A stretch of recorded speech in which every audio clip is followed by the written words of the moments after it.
ರುಬ್ಕೊಂಡಿದ್ದಾರೆ. ಮೈದಾ ಒಬ್ಬಟ್ಟು ಮಾಡೋದಕ್ಕೆ ಮೈದಾನ ಕಲಸಿಟ್ಕೊಂಡಿದ್ದಾರೆ.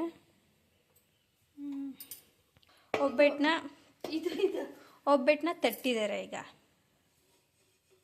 ಈ ಒಬ್ಬಟ್ಟನ್ನ ಸುಡ್ತಾ ಇದ್ದಾರೆ.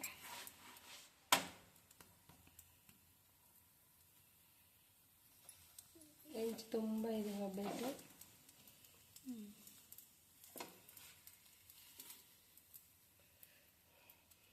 ಯಾರೆಲ್ಲ ನಮ್ಮ ವಿಡಿಯೋ ನೋಡ್ತಾ ಇದ್ದೀರಾ, ಲೈಕ್ ಮಾಡಿ, ಶೇರ್ ಮಾಡಿ, ಸಬ್ಸ್ಕ್ರೈಬ್ ಮಾಡಿ. ಮಿಸ್ ಮಾಡದೆ ಕಮೆಂಟ್ ಮಾಡಿ ನಿಮ್ಗೇನು ಅನ್ನಿಸ್ತು ಈ ಒಬ್ಬಟ್ಟು ಅಂತ. ಒಬ್ಬಟ್ಟು ತಿಂದರೆ ಅನಿಸುತ್ತೆ, ಆದರೆ ಬಟ್ ನಾನು ಕಡಲೆಬೇಳೆ ಒಬ್ಬಟ್ಟಲ್ಲ, ಜಾಸ್ತಿ ಜನ ಕಡಲೆಬೇಳೆದು ಮಾಡ್ತಾರೆ. ನಾನು ತೊಗರಿ ಬೇಳೆದು ಮಾಡಿದ್ದೀನಿ. ಬಟ್ ರುಬ್ಬೋದು ತುಂಬಾ ಕಷ್ಟ ಅನ್ನಿಸ್ತು. ಯಾಕೆ ಅಂತಂದರೆ ಅದು ಊರಿಂದ ತಂದಿರೋ ಬೇಳೆ ಬೇಗ ಬೇಯೋದಿಲ್ಲ. ಹಾಗಾಗಿ ನೋಡಿ ಕಲರು ಚೇಂಜ್ ಆಗಿದೆ. ಬ್ಲ್ಯಾಕಲ್ಲಿರುತ್ತೆ. ಅಂಗಡಿ ಬೇಳೆದಾದರೆ ಸ್ವಲ್ಪ ಯೆಲ್ಲೋ ಕಲರ್ ಬರ್ತದೆ, ಈ ಥರ ಬರುತ್ತೆ. ಊಟ ಮಾಡ್ತೀನಿ, ಹೋಗಿದ್ದೀನಿ, ತುಪ್ಪ ಹಾಕ್ಕೊಂಡು ಹೋಗ್ಬಿಡ್ತೀನಿ. ನೋಡಿ ಒಬ್ಬಟ್ಟು ರೆಡಿ ಆಗಿದೆ.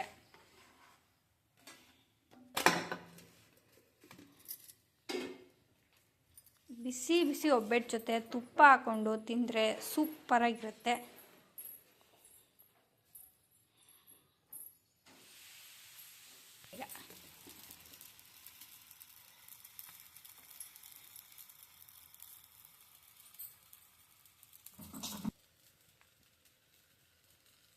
ನೀವು ಯಾವ ಥರ ಒಬ್ಬಟ್ಟು ಮಾಡ್ತೀರಾ? ಕಡಲೆಬೇಳೆ ಮಾಡ್ತೀರಾ, ಬೇಳೆದು ಮಾಡ್ತೀರಾ? ಕಮೆಂಟ್ ಮಾಡಿ. ನಮಗೆ ಜಾಸ್ತಿ ಬೇಳೆ ಒಬ್ಬಟ್ಟು ತಿಂದು ಅಭ್ಯಾಸ. ಕಾಯಿ ಒಬ್ಬಟ್ಟು.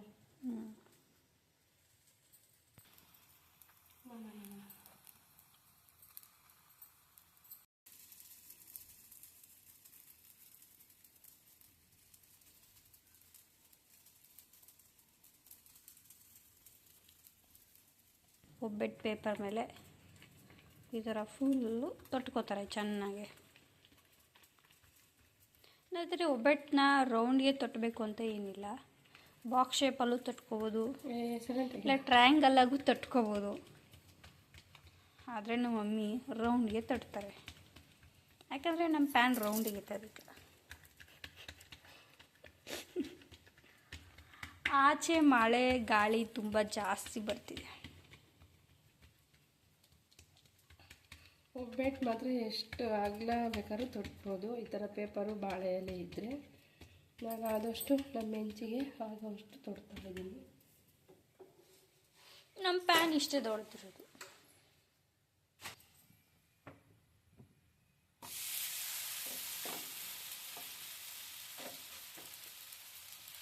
ನೋಡಿ 2 ಒಬ್ಬಟ್ಟಿಗೆ ರೆಡಿಯಾಗಿದೆ.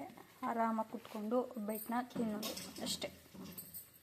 ನೋಡಿ ಒಬ್ಬಟ್ಟು ತೊಟ್ಕೋಬೇಕಾದ್ರೆ ನೋಡಿ ಇದನ್ನು ಬಾಲ್ ಶೇಪಲ್ಲಿ ಮಾಡ್ಕೊಂಡು ಈ ಥರ ಅಂಗೈಗೆ ಹಾಕಿ ಚಪಾತಿ ಥರ ತಟ್ಟಿಸ್ಕೊಂಡು ಕೈಯಾಗೇನೆ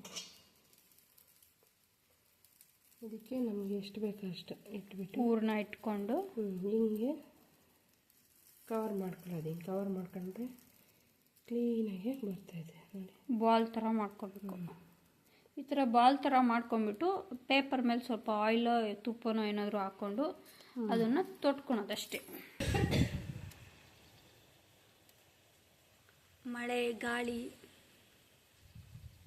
ಮಳೆ ಬರ್ತಾನೇ ಇದೆ, ಗಾಳಿನೂ ಬೀಸ್ತಾನೇ ಇದೆ. ಬೆಳಗ್ಗೆಯಿಂದ ಮಳೆ ಬರ್ತಾನೇ ಇದೆ. ನಾವೀಗ ಬಿಸಿ ಬಿಸಿ ಒಬ್ಬಟ್ಟು ತಿನ್ನಬೇಕು.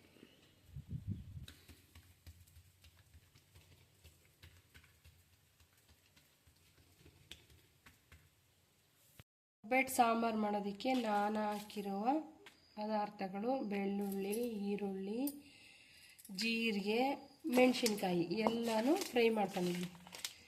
ಈಗ ಇದನ್ನು ಮಿಕ್ಸಿಗೆ ಹಾಕೋಬೇಕು. ನಾವು ಸ್ವಲ್ಪ ಕೊಬ್ಬರಿನ ಮಿಕ್ಸಿಗೆ ಹಾಕ್ಕೋಬೇಕು.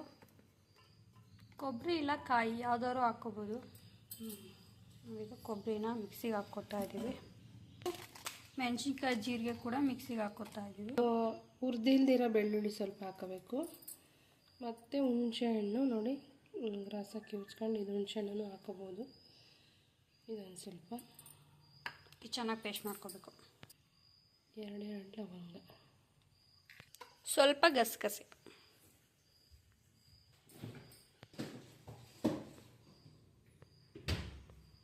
ನೋಡಿ ಸ್ವಲ್ಪ ಚಕ್ಕೆ ಲವಂಗ ಹಾಕ್ಕೊಂಡು ಗಸಗಸೆ ಹಾಕ್ಕೊಂಡು ನೀಟಾಗಿ ಈಗ ಮಿಕ್ಸಿಗೆ ಹಾಕ್ಕೋಬೇಕು.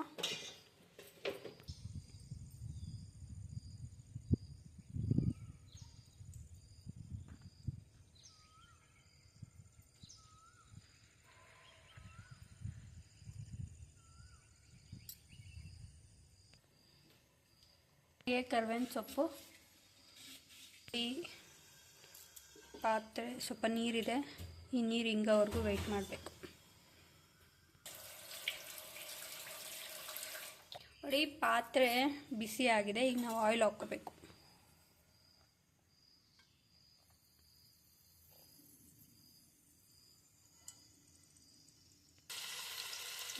ಎಣ್ಣೆ ಬಿಸಿ ಆದ ತಕ್ಷಣ ಆನಿಯನ್ ಹಾಕ್ಕೊಂಡಿದ್ದೀವಿ.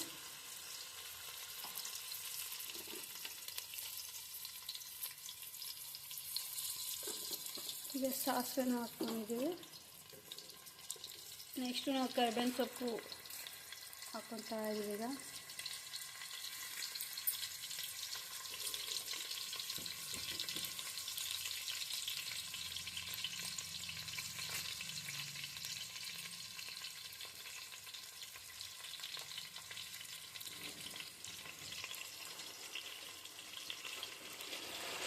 ಈ ಒಗ್ಗರಣೆಗೆ ಹಂಗೆ ಮೆಣಸಿನ್ಕಾಯಿ ಹಾಕ್ಕೋಬೇಕು, ಚೆನ್ನಾಗಿರುತ್ತೆ.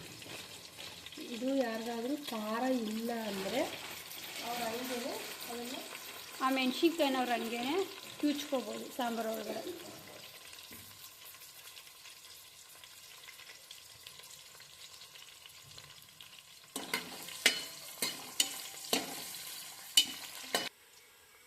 ಇದು ಮಸಾಲೆ ರುಬ್ಬಿರೋದನ್ನ ಇದಕ್ಕೆ ನೀರಿಗೆ ಕಲಿಸ್ಕೊತೀನಿ ನಾನು. ನೋಡಿ ಈಗ ನಾವು ರುಬ್ಕೊಂಡಿರೋದೆಲ್ಲ ಮಿಕ್ಸ್ ಮಾಡಿ ಹಾಕ್ಕೊಂಡಿದ್ದೀವಿ. ಈಗ ಚೆನ್ನಾಗಿ ನೋಡಿ ನಾವು ಇದಕ್ಕೆ ಸ್ವಲ್ಪ ಧನಿಯಾ ಪುಡಿ ಹಾಕ್ಕೊತಾ ಇದ್ದೀವಿ.